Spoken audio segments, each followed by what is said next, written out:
You know what? We're so mad we couldn't even let the goddamn intro music play. That's We're how mad. furious we are about what the hell we just witnessed on Monday Night Football in front of goddamn everybody. This was Awful. It was terrible. this awful. You're being nice. It was horrific. It was an abomination of football, of this sport. We've seen, we being me, Mike Luciano, and Justin Fried of the Jet Press, we've seen a lot of bad football over the years in all the Jets context. In terms of pure anger and pure fury that this boiled up inside of me, coupled with the complete offensive meltdown from Zach Wilson to Nathaniel Hackett to the skill position players to the makeshift offensive line, all of that completely bottoming out, and then the reaction on Jets Twitter. Oh. I've always said, Jets fans deserve Aaron Rodgers after sitting through all these quarterbacks. After this game, no, you don't. This is what you deserve, because I saw people defending this and excusing Zach Wilson. Apparently, they were just giving away lobotomies and shoving ice picks through people's noses, because Jesus that's Christ. the only way I can explain these takes. So welcome to the Jet Press. Oh my God. Luciano, that is Justin T. Fried. It is just about as bad and unbecoming a performance as you can imagine from an offensive unit collectively. So we'll get into specifics about how bad each guy was specifically, but I'm going to give Justin the floor to absolutely go nuts a little bit, because I'm sure some of you who are on Twitter or X or whatever the hell it's called nowadays, or it'll be called next month, saw Justin was going through with some members of Jets Twitter that have some, let's call them wild takes, because it blew my mind what was going on. Buddy, tonight was the night that Jets Twitter broke me. And it's partially my own fault for engaging and interacting with people that have certain takes. Joshua Connolly in chat said it best here. Our O-line sucks. Zach sucks. Lazard sucks ass. Yeah, everyone sucks. Like, it's all bad. And put that on my tombstone. That'll be all. Yeah, honestly, that's going to be our new header on Twitter, is that tweet, because you're 100% right. It's just everything sucks. And I think that's what gets lost in some of this Twitter discussion, is that when I say Zach Wilson sucks, that doesn't mean that Zach Wilson is the only issue with the entire Jets offense. However, a lot of people read it that way, and that's stupid. Nathaniel Hackett is a major problem. His play calling today was trash. It was very trash. The first down play calling had me wanting to stick pens through my eyes. I couldn't watch it. It was so bad. The offensive line, while I actually think they held up well in the first half, was really bad in the second half. They were very bad, and that should be expected. Billy Turner against Joey Bosa isn't going to go well. And it gets even worse when that offensive line is dealing with a quarterback that has consistently shown throughout his career that he cannot sense pressure. His pocket awareness is zero. He's really, really, really, really bad at sensing pressure in the pocket, and it continues to be an issue. Credit to Zach Wilson, and this can be one of the only times you hear me say that on the show, but I just want people to know that I'm being fair with the guy. Zach Wilson, I think, has gotten better with his decision-making. I think the interceptions have been cut down, and he's generally been smart with not forcing passes. The turnovers are now coming with fumbles, and that's a serious issue. It's been an issue with the Jets for weeks. They've just been lucky enough to recover a lot of them. The last couple of games, Zach Wilson's been fumbling. That Broncos game, he fumbled twice. He recovered both fumbles. That's been an issue. The Jets have been getting lucky. Today, they weren't lucky. Their luck ran out. And honestly, that's really the theme with the Jets in this game. Their luck ran out. They've been getting in these 14, 17-point holes a lot. They start slow in games. They're getting outscored 72-12, or I think it's 71-12 in the first quarter of games this season. That's awful. A team like that scored at home in the first quarter yet. We're in the fifth game. A team like that should not be 4-3. They're 4-3 because they've been able to fight back in the second half and because they've gotten a little lucky. They have. It's fair to admit that. They've been really lucky with recovering a lot of fumbles this season. Today, they were not lucky. Their luck ran out. They got themselves in a hole against a Chargers team that honestly, they had they gave the Jets every opportunity, especially going into early in that second half, to fight back in this game. The Jets refused to take that opportunity. The Chargers find ways to lose these games all the time. All you have to do is just get yourself into position late in the game. The Jets couldn't do that. Why? Because their offense is inept. I know I said it earlier in the game that their offense, I think I said the words, their offense wasn't being inept. They were actually moving the ball on the field. Unfortunately, unforced errors were killing them. those unforced errors didn't stop. They continued in the second half, whether it was penalties, whether it was drops from guys like Alan Lazard. I know it was garbage time, but Uzama had a late garbage time drop as well. It just, the skill position guys suck. Alan Lazard is bad and was a bad signing. I've been saying that since March. I think others have said it as well. It's insane to me that when I said that Corey Davis was a better wide receiver than Alan Lazard for months, there was a lot of people pushing back on that. That's not true. Corey Davis is a better receiver than Alan Lazard. I think tonight has shown that. This season has shown that. People will say, oh, Corey Davis had drop issues. He had one drop his last season with the Jets. One drop. He had drop issues that 1 year, and that was it for him. There's a lot wrong with this team. There's a lot wrong with the Twitter fan base, man. And I know that's such a small thing, and it shouldn't bother me as much as it does. But I was losing my mind today. I was losing my mind, Mike. And Justin, there was a guy who said, I don't know if Aaron Rodgers would be doing much better in this offense. Aaron Rodgers! Dude, that's my That was the one. That was the one where I felt, I'm like, am I losing my mind? Like, what are people even looking at? They don't even know what they're defending anymore. That was the one that broke me when I saw multiple people, by the way, say that this offense wouldn't look better. I think the phrasing was wouldn't look much better with Aaron Rodgers at quarterback. I couldn't take it. I couldn't take it, Mike. It's like people don't understand how bad Zach Wilson is. He's a backup quarterback. He's a backup quarterback. He's not even a backup quarterback. I've seen backup quarterbacks. Yes. Josh Dobbs was on the Vikings for 5 minutes. He won a game. Tyson Bagent was playing in the middle of nowhere watching Zapruder film to even find out if this guy's good or not. He at least looks like a regular NFL backup. He does. This guy doesn't. He does not. He can't do it. Yeah, the Bears offense with Tyson Bagent looks better than this. Josh Dobbs comes off the street twice this season, has run better offenses. Zach Wilson, a lot. Yes, by a lot, not even close. The Jets just played a Chargers team that had, I believe, either the last ranked defense or the second worst ranked defense in the NFL, or at least it was second. I think it was last in pass defense in the NFL. They're traveling across the country, going from the West Coast to the East Coast, and the Jets just put up 6 points against them. Zach Wilson threw the ball 49 times in this game, and the Jets scored 6 points against the worst ranked pass defense in the NFL. Something is wrong. They're not going to win games like this. They've been very fortunate to this point, being able to overcome their offensive ineptitude. Unfortunately, the trade deadline just passed. The Jets saw their roster and said, we're content with what we got. Look, I know they tried to trade for Devontae Adams. I know they tried to trade for Mike Evans. Those were never happening. I think the Jets realized that as well. There were other moves that could have been made. And I know it takes two to tango, but it is inexcusable to be going into the remainder of this season with Alan Lazard as your wide receiver 2, and who the fuck knows as your wide receiver 3? Is it Xavier Justin, the offense is yes, close. And he played okay. The offense is close per Robert Saleh. They're close. So what, scoring a touchdown? It's a singular touchdown? And here's the worst part about it, Mike. What's the solution? I don't know if there's a solution. You can't go fire Hackett. Is that going to make it? Do you want Todd Downing calling plays? Is that going to be better? Like, I don't know. I don't think that. Well, first of all, they're not firing Hackett. If we're talking realistic, yeah, they can't. So there's no come up. You can't be like, well, if it's bad enough, maybe they'll fire Hackett. Like they won't. They won't because they won't bench Wilson. So it's they're not going to fire Hackett. Zach Wilson already played well enough. / the Jets won games enough with him starting at quarterback that they're not going to move on unless he has a couple of these really bad stinkers. If he does this for another 2 weeks, I think they'd consider making a change. But it's not going to happen before then. So before people start being like bench Zach, it's time to bench Zach. It's not going to happen. It's not. He saved his career in the Chiefs game, and he did enough in the 2 games after that they're not going to bench him, even though he is an issue. And I'm not sure Tim Boyle or Trevor Siemian are significantly better options. Maybe they are. It's not going to get you to the playoffs, or at least it's not going to have you make a run into playoffs. The O-line stinks, and unfortunately, you just have so many injuries there. There's not much you could do. Max Mitchell's playing right guard. Billy Turner's playing right tackle. Billy Turner was asked to block Joey Bosa today. That didn't go well. I didn't expect it to go well. And at wide receiver, now you're stuck with what you have because you didn't make a move at the deadline. So what is the solution? I don't have one. Let's go and get to some of the comments. Thank you guys so much on YouTube and Facebook, wherever it may be, Twitter, X, whatever it is, for tuning in. So we'll start with Todd going to have to address O-line in the draft. I mean, the O-line's a problem, but honestly, I kind of it wasn't good, but literally they're playing Max Mitchell at guard. Like they're just trying to find warm bodies at this point. William Cairns with the line of the year, these guys can't fight their way out of a wet paper bag with a chainsaw. That's a great one. Well, the offense can't. The defense certainly can. Because the defense limited Justin Herbert to 130 yards, and then this happens.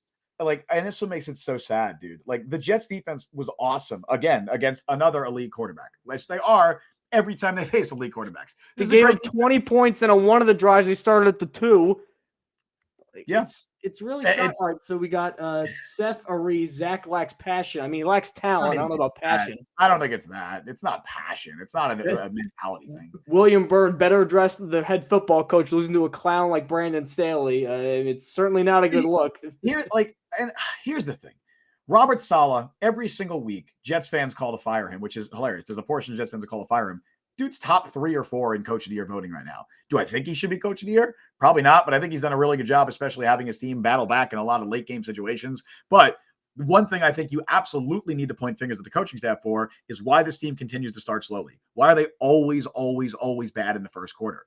A lot of it comes down to offensive game script, and I think that gets pointed at Nathaniel Hackett. But again, the whole team starts slowly. The defense starts slow a lot too, and that gets pointed at Robert Saleh and Jeff Ulbrich. So we got Andre Sevilla, too, which I actually agree with this a lot. Zach's main intent is to not throw interceptions, puts a damper on the offense. I mean, we'll get into that when we really rip apart Hackett. I mean, Zach's playing scared. Hackett's playing scared of Zach. Yep. So they're both playing scared of each other. I mean, did he ever throw the ball, like, before he had to? Did he throw the ball, like, more than 10 yards down the field? What, like once or twice? There were a couple. And here's the frustrating thing about Zach. He had a couple of really nice throws in this game. That sideline one to Gibson was really nice. He threaded the needle to Garrett Wilson over the middle of the field. He had some really nice throws. And unfortunately, all it takes is 2 to 3 nice throws for people to be like, oh, look, see, Zach's not the problem. It's everyone else. No, those 2 or 3 nice throws don't absolve blame for him for the rest of the game because he was bad. And again, his ball placement was off today, but the biggest issue with him is he cannot sense pressure. And I know the O-line is not good, and obviously they've had a ton of injuries there, but Zach Wilson makes the offensive line look so much worse than they actually are. There are teams with worse offensive lines than the Jets right now who are having much more success on offense. That's what people like. I feel like Jets fans who blame the O-line for everything and don't blame Zach Wilson are not understanding that. Watch other football games. There are teams with worse offensive lines, with quarterbacks that can at least not make that offensive line look significantly worse. Unfortunately, the Jets have a quarterback who can't sense pressure, who has no pocket awareness, and they have an O-line that is very injury-riddled. They have guys hurt all over the place. Dwayne Brown, Connor McGovern, Wes Schweitzer, got Mitchell playing guard, Turner at tackle. It's a mess, and it's just a bad combination. Marcelo Cabrera brings up another good point. It's always the same thing for this offense that's so predictable in the first half. I think let's start with Hackett, I think, first. We can really go into Hackett, I think, at this point, where I in our post-game column for the Jet Press, I made a mention of this, where it's like a chicken and the egg situation, and even I'm still struggling to figure out which is which the two schools of thought, like the two warring factions, of course, are him and Zach Wilson. And is the offense so bland and predictable because Nathaniel Hackett doesn't trust Zach Wilson to do anything very complex, so he's only given him the Fisher-Price, Kitty, Babies first offense, which is a bunch of shorter stuff like this? Or so that's number one, is Hackett like limiting the offense to Zach Wilson? Or is Zach Wilson actually playing okay and then Hackett just doesn't know what he's doing? That's the other two things. Who's being limited by who? And this game honestly may have broke me because for a while I thought it might have been Hackett as the main problem, because Zach Wilson, whatever you think an improvement is, there was a slight improvement over the last 3 or 4 games in terms of decision making and getting the ball where it has to go accurately that we didn't see the first 2 years. And Hackett was limited, offensive line not very good, receivers not very good. I'm like, all right, they're making the best at what they got. I don't know that anymore. Because now, again, play calling's always, I hate that excuse too, because every time, how many times in the course of a Jets game do they go run Breece Hall and then they run Breece Hall and it's why don't they throw more? Like nobody's ever satisfied. But in this game, the problem isn't play calling from a run pass perspective or not even from a creativity perspective. The issue is just they're not running plays right situationally. Like, how many times do they get in a 3rd and long, 4th and long, 3rd and 8, 3rd and 9, 2nd and 7, and he's throwing 4 yards short of the sticks?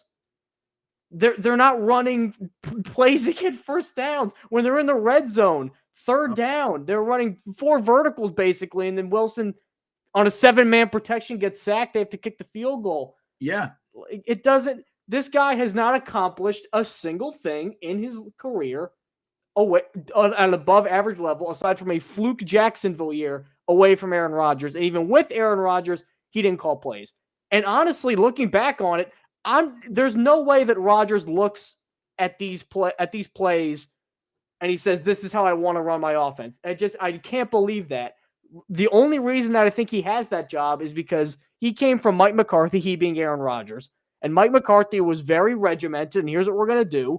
And not only was it boring, but Rodgers hated that. Hackett said, "Fine, whatever, do whatever you want, man." It's not that he was this brilliant offensive mind. That's not the issue. That's not the reason that he's there. The reason he's there is because he let Aaron Rodgers do whatever he wants. So now you get a guy whose main asset to a team is letting the quarterback do whatever they want, being in charge of Zach Wilson. Like you said earlier, what's really going to change? Is Todd Downing calling plays going to fix something as Hackett can't get fired? And no, it's not really going to fix anything. But how can Robert Saleh this is the same thing last year we talked about. How can he look this team in the face and say they're trying to win with Zach Wilson? How, again, can he look this defense, which is better than last year's, and might be the best in the league, or at least close to it, and say, we're going to try to make the playoffs and keep running out the Wilson Hackett thing? At least if they say, maybe not even permanent, maybe a game or two, just to try it out. Just something to say, all right, let's see if this works. Let's see if a new face, new ideas, new personality, new tendencies, let's see if this works. I don't even like Todd Downing. I don't think he's that good. But at least it shows that we're trying to fix the problem and not just letting things sit and fester like Hackett did with things like Randall Cobb and Dalvin Cook. Like, at least this shows some decisiveness. I agree. And I think eventually they're going to get to that point. If it's one thing I've learned about this Jets coaching staff this season, they're willing to make changes. It just comes a couple weeks later than they probably should. Randall Cobb was finally inactive again this week. He was inactive last week, partially due to injury, but you kind of got the sense that it was a healthy scratch. This week was officially a healthy scratch. So clearly they've shown that they're willing to make those changes. They just come weeks later than they should. So I think if the offense continues to struggle like this, they're going to make a change, whether that's Hackett, whether it's Hackett giving up play calling, whether it's Zach Wilson getting benched. I don't think we'll get to that point unless it's really bad. It is really bad. By really bad, I mean really bad like this, where they're not even competitive for a few weeks in a row. Believe me, this is not me defending Zach Wilson. I'm just saying from the Jets' perspective, they see this as an anomaly. They're going, okay, we were able to be competitive in the last few games. I'm very confident that's how the Jets view this. They beat Tommy DeVito barely. I know, man. I know. What more do you need to see? The offense is bad. And what's hilarious to me is that Nathaniel Hackett, his greatest claim to fame is when he was with the Packers and that offense was good. His big thing there, because he didn't call plays, was he was the red zone guy. That was his thing. The gold zone. Gold zone, because he loves Austin Powers. He calls it the gold zone. Oh, is that really why? I'm pretty sure he loves Goldmember. I'm pretty sure that's why. Yes. He loves I'm almost positive I think it was Zach Rosenblatt tweeted that out. Nathaniel Hackett loves That's like Goldmember. The worst of the three movies, too. I mean, this guy. I like Goldmember. This guy get anything right?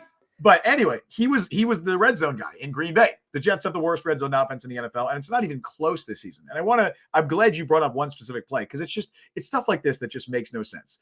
The only time they were in the red zone today was on that second field goal, the first drive of the second half, where they ended up kicking a field goal, a long Greg Zuerlein field goal. They're at, what was it, like the 13-yard line, I think it was.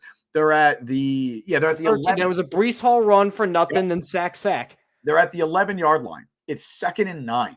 They come out with a 3 tight end set with only Garrett Wilson as the only receiver on the field. This is an obvious passing situation. It's 2nd and 9. You're probably not going to run it here. You are very obviously telegraphing that you're going to run play action. What do? They run play action. The Chargers blitz, and the Jets have 2 guys go out for a route. It was Garrett Wilson, and I think Tyler Conklin is the only other guy that went out for a route. What happens? Zach Wilson sacked, obviously, because the Chargers knew what was coming. One of 8 sacks on the day, by the way. 8 sacks. My limit personally, too, is I'm going to say 5 sacks.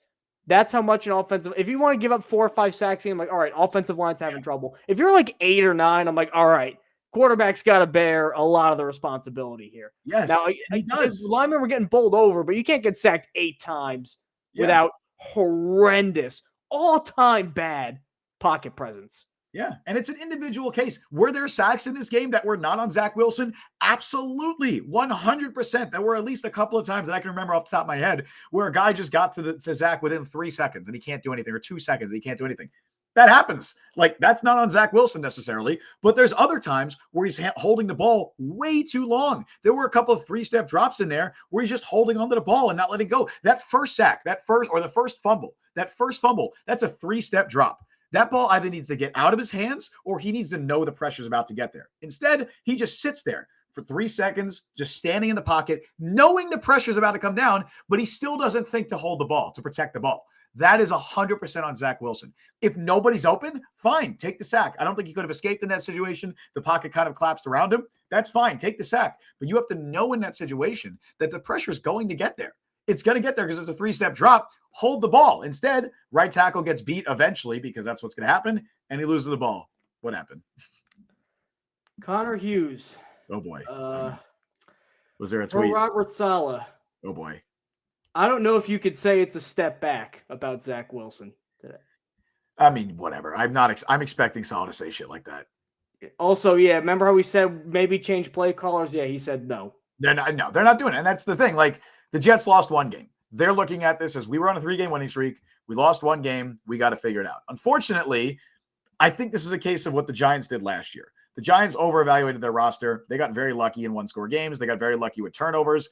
The Jets have also had that situation earlier throughout most of the season, especially on this 3-game winning streak. They've been very lucky with turnovers. The Jets could very easily be like 1-7 right now. They absolutely could be 1-7. If that Giants game, they had no right winning. The Eagles game, they had no right winning. They had no right winning week 1 against the Bills. That's 3 games. Even Denver at the end, they got a little lucky. And even Denver, I would say, yeah, they got a little lucky, but I think they deserve to win that game. You could really say that's the only game that they've won this season that they've deserved to fully win. The Bills, it took a punt return in overtime to win that game. The Eagles, it took Jalen Hurts with a boneheaded interception at the end of that game, an interception that should have never happened. And we don't need to talk about what happened last week with the Giants game, where they had a 99.99% chance of losing. The Jets could easily be 1-7 right now. They absolutely could be. And I think it's silly to overestimate the roster and where they currently are, especially given how bad the offense has consistently been even throughout their winning streak. So I don't think the Jets should be looking at this as, oh, we just lost one game. They were on a 3-game winning streak before this. We're okay. We're just going to rebound against Vegas. No, they should be looking at making wholesale changes to their offense. And I mean more than just benching Randall Cobb, because while that is a start, and while I'm happy they did that, that's not the only problem with the offense. Unfortunately, Mike, like I said before, I don't see a ton of ready-made solutions on this team. I don't think they have the personnel, and I really don't think they have the offensive coaching staff. I didn't love the offensive coaching hires in the offseason. I don't think you did either, whether it was Hackett, whether it was Downing. We weren't a fan of them, and I think that it's clearly become an issue now. Well, I liked them if they got Rodgers, and then they did, and then we know what happened. Let's get to some of your comments in chat, which is really active today. And surprisingly, not a lot of Zach Wilson defenders, which I'm thankful for, because I would have walked out. Thank you guys so much for commenting. Sung Kim in chat says, Rodgers screwed us inherently by vouching for these guys that bring no value to the team. I mean, that's literally the only reason Hackett's the coordinator. Yeah, that is 100% the reason. That's why Randall Cobb's on the team. I mean, hell, they're still doing it. You know, they signed a guy to their practice squad today who, guess what, was a center for the Packers the last 3 years. They're still doing it. That's how the NFL works. Unfortunately, that's how it operates. Unfortunately, the guys that he, vouched for, whether it's Cobb or Hackett or even Lazard is the one exception where I think there's a chance they would have signed Lazard regardless. He was a legitimate free agent target. It just helped that this all happened too. Yeah, I think it made sense. Although Lazard has openly said that he signed with the Jets partially because he was hoping and expecting Rodgers to be there. So I think that partially at least played into his decision to sign with the Jets. But yeah, you're not wrong. You're absolutely not wrong. And I will say, Packers fans kind of said this a lot in the offseason, and I think Jets fans pushed back on it. They've kind of been right about a lot of those takes about, hey, look, the Jets wide receiver room, it's going to be all Aaron Rodgers buddies, and look how that turned out. I thought that was going to be wrong, but also obviously I didn't expect Corey Davis to retire. I didn't expect the Jets to completely not use Mecole Hardman and just forget he exists. So that stuff happened, and now you're left with Allen Lazard as wide receiver 2. Randall Cobb was wide receiver 3. Now he's benched, and now unfortunately you're stuck with Hackett too. Marcelo Cabrera, Hackett and Wilson should study that KC game. We all love seeing that from both of them. I agree. That's what's driving me crazy, is we seen saw the Kansas City game. I know teams adjust, but teams see 17 games of all these elite quarterbacks. They still have ways to make plays. Teams have seen Miami. Generally, I know they struggled this week, but generally the Dolphins still end up running a lot of those big chunk plays to Tyreek Hill. They don't do it once and then get shut down. It's like the Jets saw they had this great game plan, and then they thought, well, the league's going to be on that. We got to come up with something else now. Why? It worked. Do something. And then again, as they did in the Kansas City game, the second half, when they started it, I thought it was a very similar sort of, let's go a little more vertical instead of horizontal. And they moved the ball well, and then they farted out near the end, but at least they moved the ball. That's all we can hope for from this team at this point. I don't get the stubbornness there. We got hold on. Can I want to pull one up really quick because we got one, Mike. We got a Zach Wilson defender. We got Zach Wilson, don't have protection. He got sacked all night. Mike's gone. Mike is gone. 8 sacks. Ken, I appreciate you. First of all, I appreciate the comment, man. Always appreciate you guys listening and commenting. Regardless of whether we agree or not with your takes, always appreciate it. Zach Wilson was under pressure a lot tonight. You're absolutely right. Zach Wilson also invited that pressure. Zach Wilson also fumbled twice. Was it just twice or was it 3 times? It was twice. 3 times, but he lost 2 of them. Lost 2. Yes, he lost 2. Zach Wilson was under pressure a lot. Zach Wilson also invited that pressure. Zach Wilson was also really bad at sensing that pressure. And Zach Wilson also fumbled multiple times when that pressure got there. That's on Zach Wilson. It's not just on the offensive line. The offensive line is a problem, as you'd expect for an offensive line starting a bunch of backups, starting Max Mitchell at right guard and Billy Turner at right tackle. I would expect that to be an issue, but they were not the only issue. Zach Wilson was also a significant issue. And then we got a lawyer up. Imagine if we kept Mike White. I mean, this wouldn't have happened. Probably not. And then the tape. Guys, chill. Coach needs to watch me first. All right, I like that one. That's a good one. That's a good one. That's awesome. That's a good one late at night. Leon, all right, here's a more reasonable take on the 8 sacks. Getting sacked 8 times, also nobody being open. That is true. Yes, it is true. And that's another one where I've struggled. We're talking about the whole, is it Wilson or Hackett? Like, are guys not getting open because they suck, or are guys not getting open because Hackett's not scheming them open? It's probably both, but I don't think it's a 50-50 split. And that's the thing. Like, I want to sit here and be, and I will say this to an extent, I want to see the Jets run a lot of quick slants. I want to see them run quick passes because that's the stuff that gets Zach Wilson in a rhythm. That's when it's not in a 2-minute drill. The only time he's usually having success is getting him in rhythm with the quick plays. Unfortunately, for a lot of those quick plays, you need receivers that can separate quickly. The Jets do not have that outside of Garrett Wilson. They just don't. They had the opportunity to potentially address that at the deadline. They said, nah, we're cool with Alan Lazard and Randall Cobb and company. And unfortunately, they're paying for that. Lawyer up again. Hackett runs the same damn screen 5 times a game to Brees. Every defense knows it's coming. That's just desperation. That is the last dying gasps of a guy trying whatever to get to work. But also, it shows a very rudimentary offensive knowledge because, like, it sounds simple. You know, get the ball to one of your best players, Brees Hall, who probably is your best offensive player right now. Get him the ball more. Oh, a screen. He gets the ball to Zach Wilson's hands, and he gets Hall in open space. Sounds good. Well, it hasn't been working. And it just seems like Hackett, as more than any other coordinator in the league, just keeps thinking, all right, eventually it'll work. It worked before. Why can't it work now? You ever go to like a pizza place open in your neighborhood and it's really terrible? And then you're like, well, it's been open for 30 years. People liked it back in the 90s. Well, it doesn't work anymore now because you're using terrible ingredients and it's all greasy and it tastes bad. That's what this offense is. It worked in Jacksonville in 2017. And Aaron Rodgers made it not suck 3-4 years ago. That's what we're basing this on. And it's only in the Jet Press podcast you get Nathaniel Hackett's offense compared to an old pizza place. I've been watching a lot of I don't watch reality TV except for Bar Rescue and Kitchen Nightmares. Those are the only 2. It shows. Because it's just people getting I don't own a restaurant, but it's like, all right, I wouldn't have like a dead rat in the deep fryer kind of thing. Like, that's kind of funny. Is Dalvin Cook the dead rat in the deep fryer? Is that Dalvin Cook? Dalvin Cook is that moldy piece of ribs that they try to take out of the freezer and serve. And this is the thing too, like with the screens, like if you're going to do them, at least throw them to Brees. I'm okay if you're going to do it to give it to Brees. They try to screen to Dalvin Cook Dalvin Cook leads the NFL amongst all. He's first among all running backs in drops for the last 4 years. He's a terrible receiving back. Even in his prime, he's not been a good receiving back. Why is he on the field in passing situations? He's barely a good runner. He's not a good runner. He's barely a capable runner at this stage. He's never been a good passing back. Don't throw the ball to Dalvin Cook. That shouldn't be happening. And then right after that, after he drops that screen pass, they split him out at wide receiver the very next play. They didn't learn. They didn't learn anything. It's mind-blowing. The personnel usage is still bad. I've had a tough time reconciling my emotions with this game because honestly, even earlier in the year, like I was getting frustrated in some games, the New England game specifically. I think this might be even with, this was a worse performance. Maybe New England because it's the Patriots is more frustrating, but this as a game end to end was worse. Part of me has always thought, well, you know what? Like it's kind of house money. Literally everybody planned this whole thing. Aaron Rodgers. He played for 10 minutes and he's gone.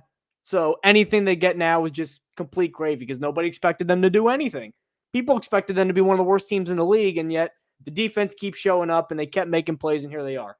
So that's where I was for a lot of this year. And then I see teams like Minnesota get Josh Dobbs win after he was on the team he didn't even know the cadence when he was taking the snap, and he scored 3 touchdowns on the road and won a game. I'm like, guys are coming off the street and playing good quarterback for other teams. Yeah. Why can't Zach? I know he's bad. Bad quarterbacks can play better than this. Why can't he get it? And also, I know that we talked about Joe Douglas not getting a wide receiver at the at the trade deadline, excuse me. I saw people too saying, oh, why didn't they get Smith-Njigba? Jack Smith-Njigba would have 5 catches on this team right now with how this offense is and how Hackett uses his personality. Well, I think 5 catches. He would be a lot better at separating than Allen Lazard. I'll say that. He would be separating a lot more than Allen Lazard and Randall Cobb was before he was. Yeah, but he wouldn't even have played over Randall Cobb knowing Hackett. Honestly, you're probably right. But then the Dobbs thing honestly made a whole switch in my mind. Like, well, Joe Douglas could have done that. He very well could have done that. Kwesi Adofo-Mensah is not an elite GM at this point. He's brand new, and he had the foresight to do that. Our Jets quarterback got hurt. Achilles tear too. They could have done that if Josh Dobbs was available. There's a ton of backups that I'm sure if they flipped them a 5th-round pick or whatever, that could have loosed them. You know what else they could have done? They could have traded a 6th-round pick for Ezra Cleveland. We're talking about Max Mitchell at right guard. We don't need to be talking about that right now. We could be talking about Ezra Cleveland playing right guard because the Jets could have just given up a 6th-round pick and got him. That's what the Jaguars did. The Jaguars traded a 6th-round pick for Ezra Cleveland. The Jets passed on Cleveland because they didn't think he was a good fit. They thought Max Mitchell playing right guard was a better fit. They thought Billy Turner in the starting lineup was a better fit than a 25, 26-year-old offensive guard who was pretty good. They could have done that. There were moves that the Jets could have made. They didn't do it. And so now this is what we're left with. This is what the Jets are left with for the remainder of the season. And it's hard to feel optimistic in any way about the offense. It really is. The defense is so good. The defense is good enough that they're going to keep them in a lot of games this year. The Jets offense is going to be better in some games than they were today because they're not going to turn the ball over in every game just like they did today. And some of the times, like there were so many fumbles in this game by both teams. The Chargers just happened to fall on all of them. Some of those bounces are going to go to the Jets' way. That's what was happening before this week. Those bounces were going to Jets' way, and that's why they were competitive and winning some of these games. That's going to happen in the future. But ultimately, what is the ceiling with this team, with this offense? It's not good. Like maybe they squeak into the playoffs, maybe, but ultimately you're always fighting an uphill battle. You're always trying to climb from behind because your offense is inept and you start games slowly. None of that's changed. And even with the winning streak, that was the case. Here's the thing with the Jets too. We haven't really talked about the defense a lot because again, it pains me to watch. I almost wish the defense was terrible. I almost wish that now because it hurts me so much to see them be so good and have this happen. So, all right, it says 27-6. That sounds like a butt kicking in front of everybody at home. Yeah. Well, 7 was on the punt return, which the Jets, I think, had given up 3 in the last 2 years for some reason, even though there's 3 punt return touchdowns in the last 2 years. So they have a bit of an issue with that. So only 20 points are a result of the defense, technically. And again, one of the touchdowns was at the end of the game when they started with the ball at the 2-yard line. Herbert really only had like 2 or 3 sustained drives. This is Justin Herbert, who would throw for 300 yards every single game at points last year. He threw for 5,000 yards in his second year in the league. And I know he's playing with a bum finger on one of his hands. He's still been very, very good this year. He had 130 yards passing, for crying out loud. And he had a fumble. Now the Chargers recovered it, but Will McDonald forces a fumble. If that's a turnover, who knows what happens? It drives me crazy to see this defense play their heart out against such a good quarterback. All right, they didn't embarrass Justin Herbert, but it certainly was one of his worst games of the year, maybe statistically his worst. And what do they get to show for it? Nothing. And it's not their fault. That's the thing. Sure, all right, Jordan Whitehead dropped a pick.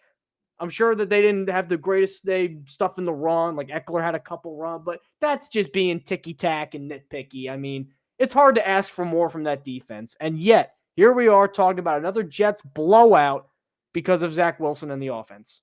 Yeah, those, like, the Jets defense had turnover opportunities in this game. Like you said, the Jordan Whitehead drop pick, which honestly, it was barely a drop pick. I've been a critic of Jordan Whitehead, honestly, and the Jets safeties this year. I thought they both played very good games. I thought Whitehead and Tony Adams both played very well today, and they were not an issue. And the drop pick, it's hard to even blame them for that. There were a couple of fumbles where you're like, oh man, I wish they fell on it. Michael Clemens, why are you trying to scoop that up, bud? Just fall on the ball. That should have been a fumble recovery. That should have been a takeaway for the Jets.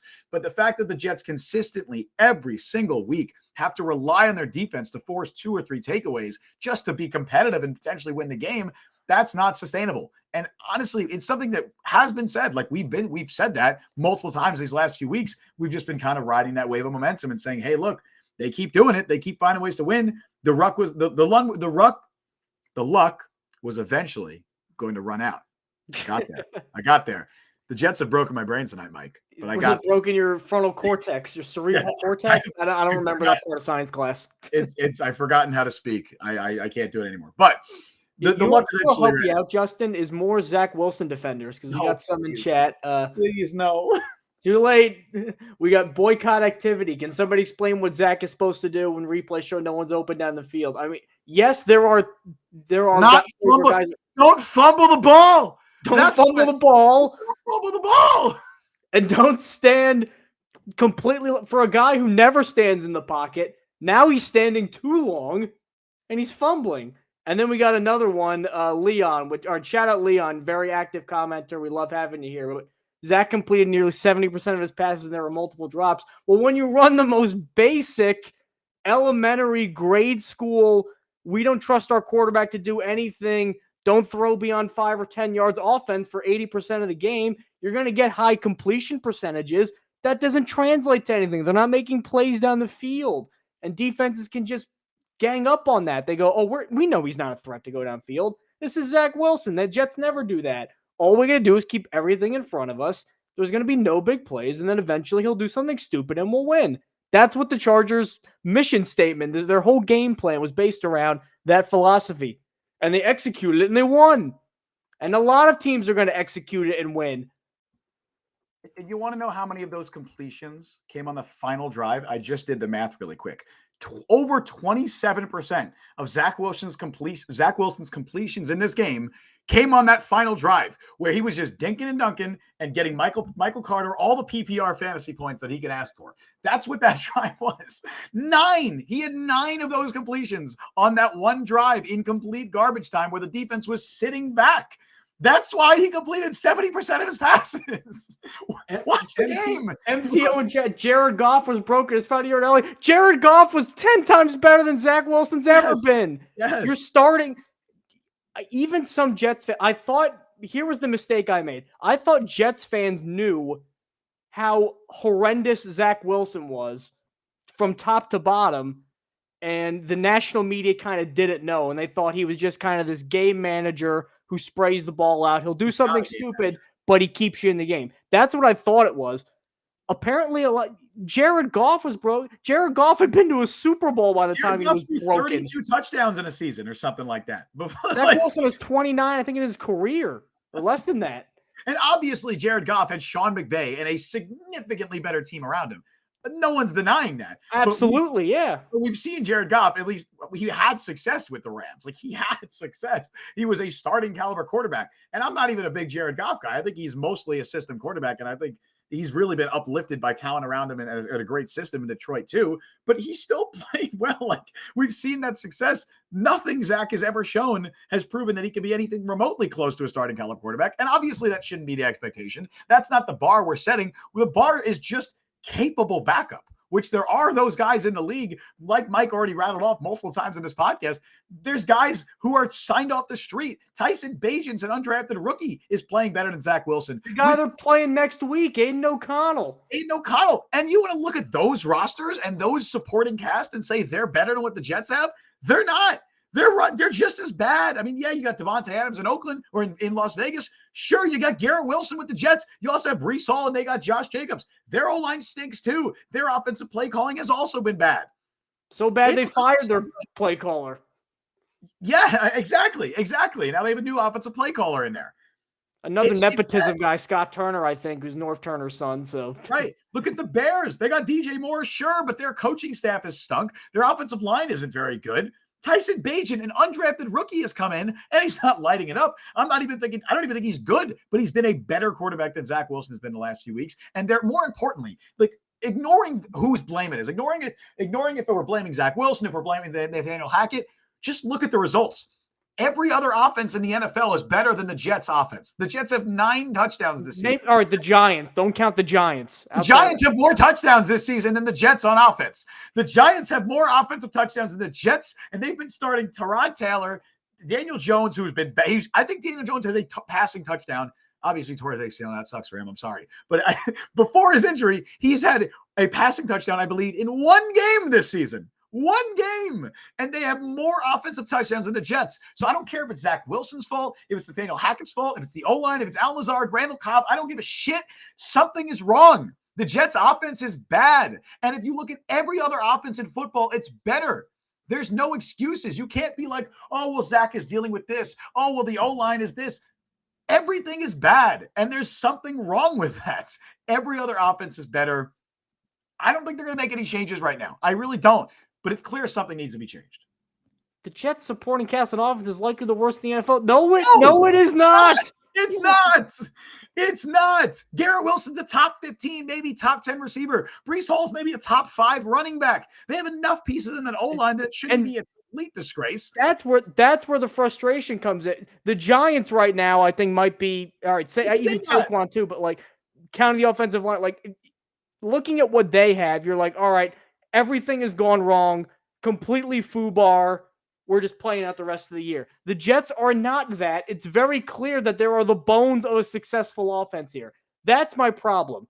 Even with the offensive line in shambles, everybody's offensive line, to a degree, is messed up to some degree. The Cardinals. They have a star receiver. They have a star running back. They have at least a guy who runs a scheme that is all over the league, and schematically they do a lot of things that have been very successful around the league. If you get the right play caller, if you get the right personality to mesh with Zach, or you get a better quarterback, who knows what could happen with this offense, for crying out loud. It's not just complete desolation where you just got to give up. It's not like that. No. The Cardinals, with Josh Dobbs at quarterback this season, obviously before he was traded, this is what their supporting cast is. Marquise Brown's the number 1 wide receiver. They have Rondale Moore and Michael Wilson. Their running back room, because since James Conner's hurt, is guys named Amari DiMercado. Back up in college. He wasn't even the starter in college. They have Trey McBride at tight end now because Zach Ertz is hurt. On their offensive line, they're starting Tristan Colon, who was cut by the Jets in this summer. Will Hernandez, who stinks. Their supporting cast stunk. It's bad. They still put up 24 points against the Ravens 2 weeks ago and 28 points against the Cowboys a few weeks before that. Their supporting cast is worse, and they're not scoring 6 points a game. Maybe now they will with Clayton Tune, although Kyler Murray is back. I'm sure their offense is going to look a lot better with Kyler Murray. And that's Josh Dobbs they were doing that with, who is, again, a backup quarterback with backups around him. It is possible to be better. Strive to be better, Jets fans. This Jets offense shouldn't be this bad. Have scored 13 or fewer points in 4 of their 9 games this year. 13 or fewer. Insane. In 4 of the 9. Insane. And look, you want to say 8, excuse me. I don't want to give them too much credit. That percentage actually looks worse. 4 of the 8. And you're going to say the skill position group sucks. Like, Sure. Yeah. I mean, I don't think it's a good skill position group, but look, that's what they signed up for. They paid Alan Lazard $11 million a year for this. They agreed to that. The Jets signed Alan Lazard to $11 million a year to do exactly what he's doing now, because guess what? What he's doing now is what he did in Green Bay. He was among the leaders in drops the last couple seasons. That's who he is. His 2022 tape is riddled with drops. This wasn't surprising at all. The Jets should not be surprised that he has drop issues. They shouldn't be surprised that Randall Cobb fucking sucks, because he does. And then you lose the verticality part of Lazard, which was the cool thing you did in Green Bay, because they don't try it. Yeah, and then you shouldn't be surprised that the guy you paid $7 million to be your Breece Hall holdover until he came back sucks, because guess what? He also sucked last year. Like, yeah, the skill position group is bad. I agree. I've been saying it since March. And now, what's the solution? I don't know. There's no DeAndre Hopkins you can go out and sign. That's gone. You can't do that anymore. There's no Ezra Cleveland to trade for. That's gone too. You messed up. No Hunter Renfrow to trade for. There's no Hunter Renfrow. Now it's you pray with what you got. You say maybe Max Mitchell could hold up a guard. If not, we throw Xavier Newman out there. If not, Roger Saffold. Maybe Dennis Kelly gets some snaps. Maybe Trevor Siemian plays quarterback this year. I don't know. Maybe Tim Boyle exists as a human being, because I'm not sure he does, and they throw him at quarterback. But those are your options. Maybe you give Jason Brownlee some snaps. I don't know. Like, those are your options. They're not good. And I hate to be a pessimist with this shit, because I really try and search for like actual solutions, but I don't see them. I don't think they're on the roster, and I don't think they're on the coaching staff. I think they're just stuck with what they have, and you just have to hope it gets better. And I don't see how it would. And they had a bunch of chances to make it better. That's the problem. And they just didn't take it. That's where it hurts. It hurts because the defense is so good. We are 47 minutes into this podcast, and I haven't mentioned Jermaine Johnson, who is the last few weeks balling the fuck out, dude. He's been so good. Another week, another sack for Bryce Huff as well. Will McDonald got his first career sack. Good for him. Very happy for him, even if I think the take about that not being the right pick at the time maybe is looking all right now. They could have had Jordan Addison next to the J, but whatever. Jordan Addison would have 8 catches on this team. I think if you put Jordan Addison on this offense, the offense is better. Like, it's just because that's the other thing that annoys me, right? People say I saw this take a lot when people, us included, were saying that the Jets should trade for wide receiver at the deadline. A take that I frequently saw was, well, they can't even get Garrett Wilson touches. How are they going to get touches for another receiver? Trading for another wide receiver opens up the field more for Garrett Wilson. It literally enables you to get him more touches and get you another capable receiver. The reason they struggle to get Garrett Wilson touches partially is because the quarterback sucks, partially is because the offensive line sucks, but it's also because there's nothing else at receiver. So defenses key in on him. If you brought someone else in who is at least somewhat of a threat, yeah, Garrett Wilson's going to get open more, and now you get more targets for this guy. So I believe if they drafted someone like Jordan Addison, or who I wanted, Jackson Smith and Jigba at the time, yeah, they would have more than 8 catches, because obviously the quarterback still sucks, and obviously the O-line is still injury riddled and is not very good, but you would get more looks for them. You'd get more looks for Garrett Wilson. You just have better players on the field, which will result in more offensive success.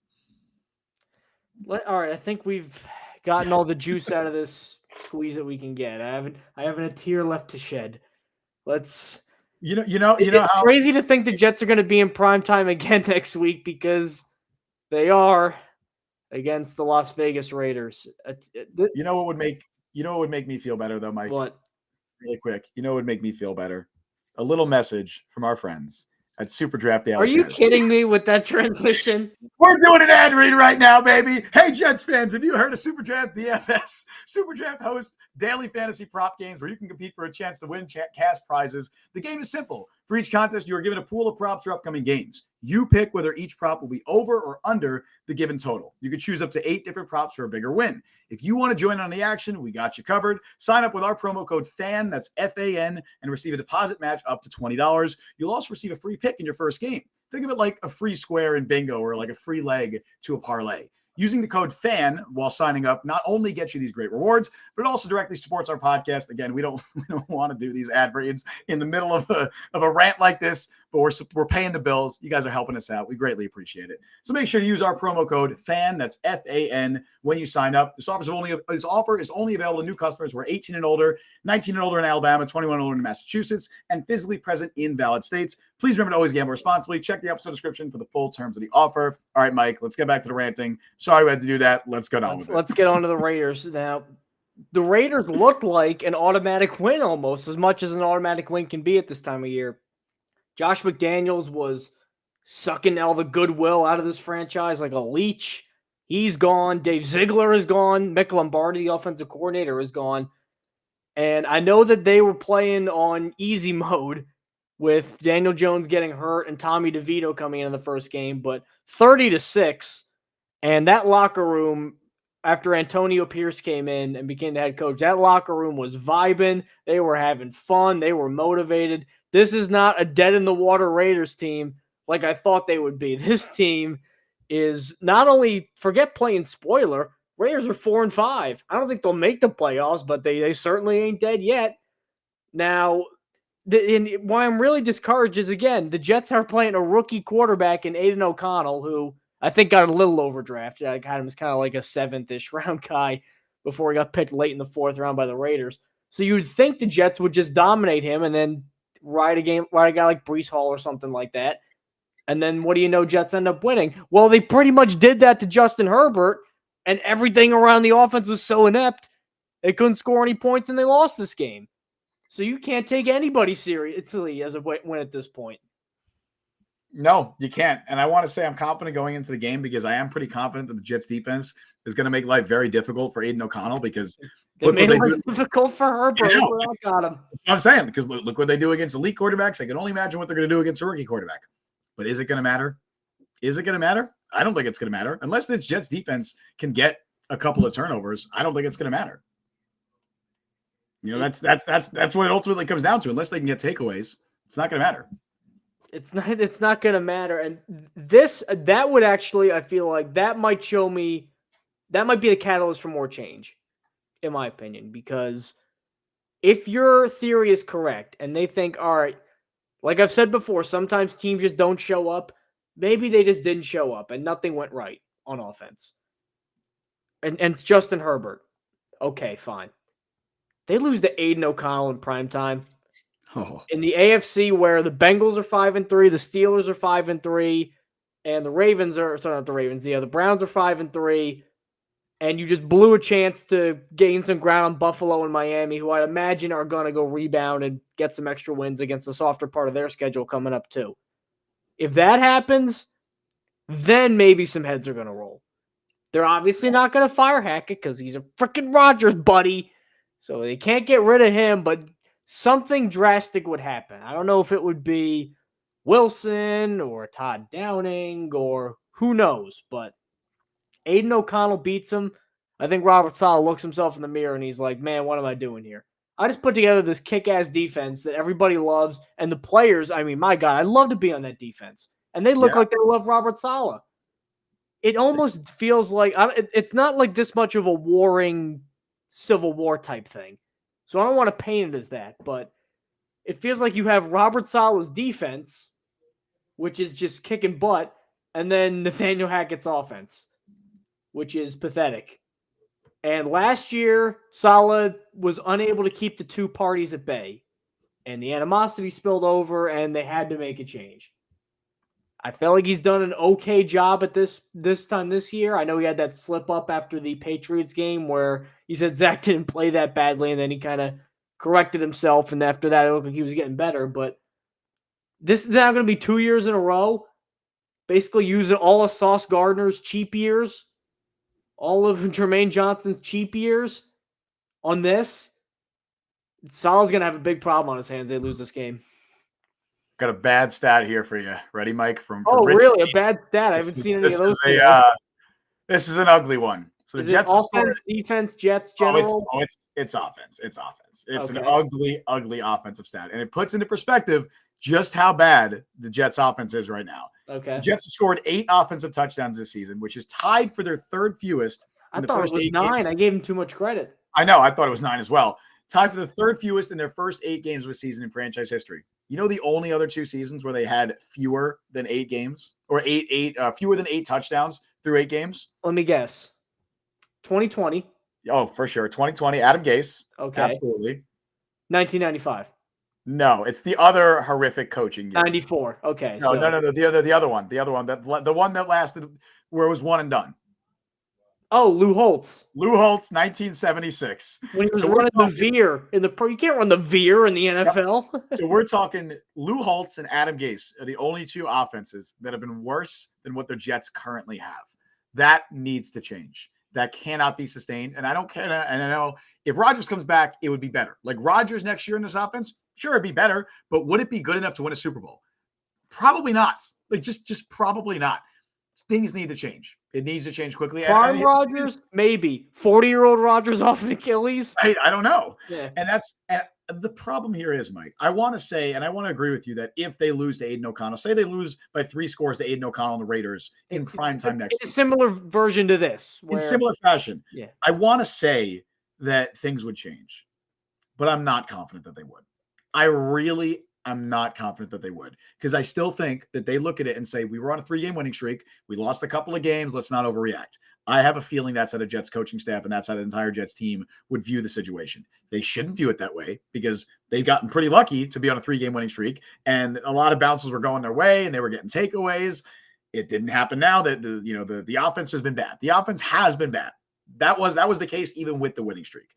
I'd like to say that I think they'd make a change after that Raiders game, but realistically, I think it takes another couple of weeks before they would consider making a change, whether that's Zach Wilson, whether it's considering making a change with Nathaniel Hackett. Again, we agree they're not going to fire him, but maybe taking away play calling duties.